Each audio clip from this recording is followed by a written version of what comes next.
This is Stephen Platinum, your friend in wrestling, with Platinum versus NXT from December 2nd, 2020. A go home show for Wargames on Sunday. And going up against AEW's Winter is Coming, not an easy thing to do. I will say that this was a very good go home show. Unlike their last one. Last time they did a go home show was a little disjointed. This one, they clearly had a focus on making sure we get over the women's war game event as sort of the highlight. Last week, they focused on getting the men's war game over.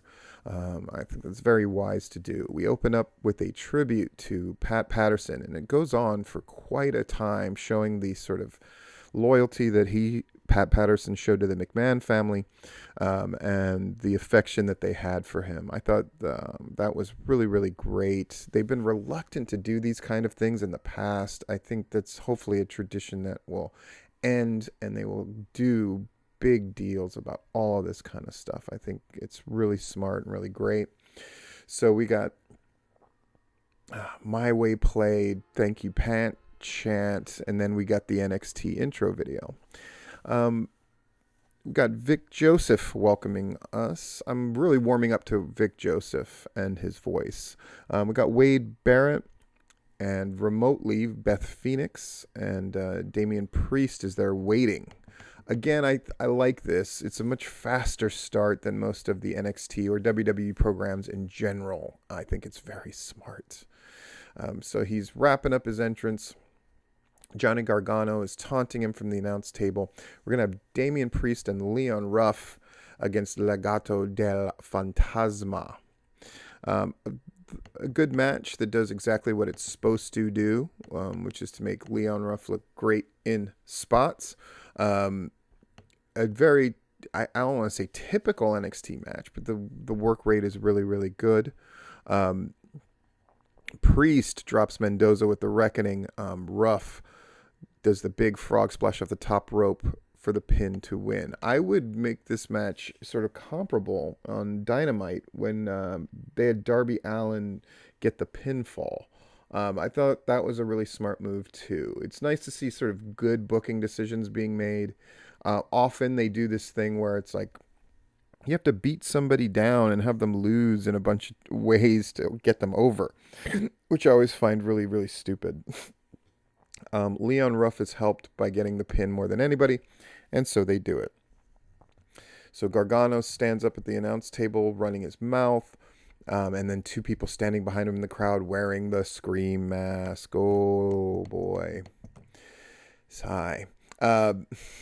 We see clips of how Pete Dunne won the ladder match over Kyle O'Reilly to secure the War Games advantage for his team. I write here in my notes, because the heel team got the advantage, as they should, in the War Games, I would predict that the babyface team for the women will get the advantage, and they'll just have to find a way to make that work. That's my prediction. We go back from the break, and it was nice, by the way, getting... we've already had 2 commercials. Jeez Louise, WWE programming. War Games vignette with Shotzi, Rhea Ripley, and Ember Moon. Shotzi's new tank is coming along, and they're going to reveal their final teammate. Cool, and more things that make me think they're going to win the match tonight. So, Undisputed Era, War Games history. They're at dinner. They're playing this very understated, which I get. I don't think it's a bad thing. And they're in their little smart little looking suits. Vic says we're going to hear from McAfee and his team later tonight. The punter, as I call him. Cameron Grimes is walking, carrying a sack of leather straps. This thing of walking backstage, boy, it's a WWE trope, and God, do I hate it. God, do I hate it. Back from the break, another commercial. Mackenzie Mitchell's with Candice LeRae, Tony Storm, Dakota Kai, Raquel Gonzalez, and Indy Hartwell in the back. Hartwell's got the neck brace. Raquel says it's going to feel like Shotzi was run over by a tank when she's done with her tonight.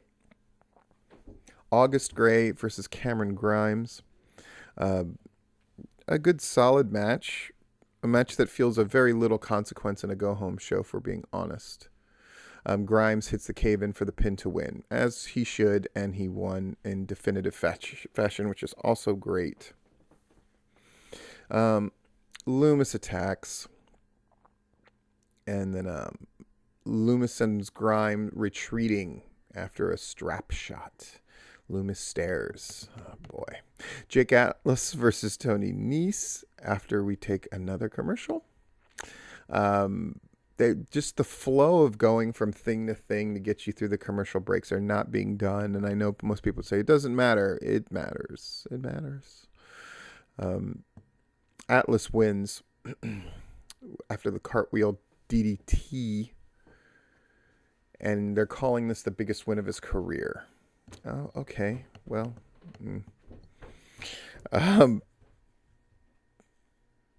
yeah. So Atlas talks about how bad things have been, and he's turned it around, and he wants to go after the cruiserweight title. That's the long and short of it. Nothing special, but a promo that advances things. Don't hate it. McAfee and his crew are walking backstage, and they go to commercial. God, the walking backstage bit is just not what they think it is. Wargames hype video.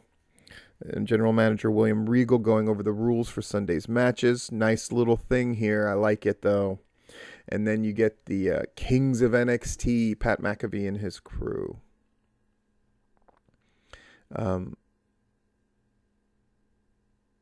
McAfee thanks Pat Patterson. And then McAfee starts ripping the fans in the arena at home and the Undisputed Era. McAfee mocks them for their vignette earlier. There's just a lot of praising, and we're going to win Wargames. I mean, I'm sure other people say that this was wonderful. To me, it's okay. It's okay. So Raquel Gonzalez is warming up, right? And as the rest of her Wargames team cheers her on. Vic sends us to a vignette for the Grizzled Young Veterans. Jesus, hate that fucking name. James Drake and Zach Gibson. They returned last week with the attack on the Ever Rise. These fucking names are so bad. And they're going to be in action tonight. And we go to commercial. Why wouldn't we? Get a vignette with Zia Lee and Boa in an intense training session with their Shifu master. The mystery woman from last week, if you remember that, looks on from her chair. They get Boa and Lee get hit in the back with kendo sticks. They go down. That's the vignette. Grizzled Young Veteran versus Ever Rise.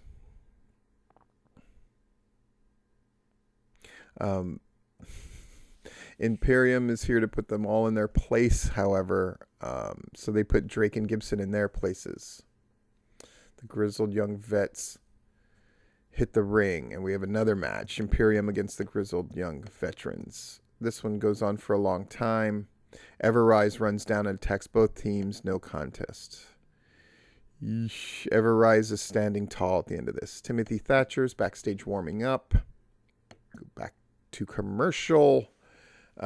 Mackenzie's trying to get comments from Everrise. Again, this is all like fine. It's just nothing feels sexy. I don't even know how to put my finger on it. It just doesn't feel sexy. And I don't know what the answer to that exactly is. And I'm not saying everything doesn't feel sexy. I'm saying stuff like this, which just feels very workmanlike and mathematical instead of emotionally resonant. Thatcher and Ciampa have a thing. Thatcher's student attacks Ciampa from behind. Ciampa's double teamed. Thatcher exits the ring and stares back at Ciampa as he tries to recover. I mean, again, it's all executed well enough. It's just not sexy, man. We see Shotzi Blackheart and Raquel Gonzalez walking backstage. Go to commercial.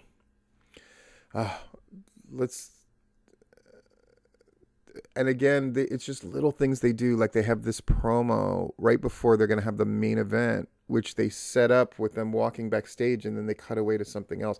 It's just the show does not flow, and it's too bad because the ring work is so solid to great. In this case, great. Gonzalez and Shotzi Blackheart have a great fucking match. What can I say? They're chanting NXT. All this stuff's really great. Io Shirai gets involved, hits that moonsault from the top rope, taking down a large group of bodies. Shotzi returns, gets the briefcase. All is well. Io Shirai is the last person on their team. Really fucking good. I don't know the answer because I know what I'm talking about is kind of amorphous and very subjective, but there's just a lack of sexy with NXT. But I am looking forward to those 2 War Games matches, which they have certainly built up sufficiently. Anyway, this is Platinum versus NXT from Stephen Platinum, your friend in wrestling.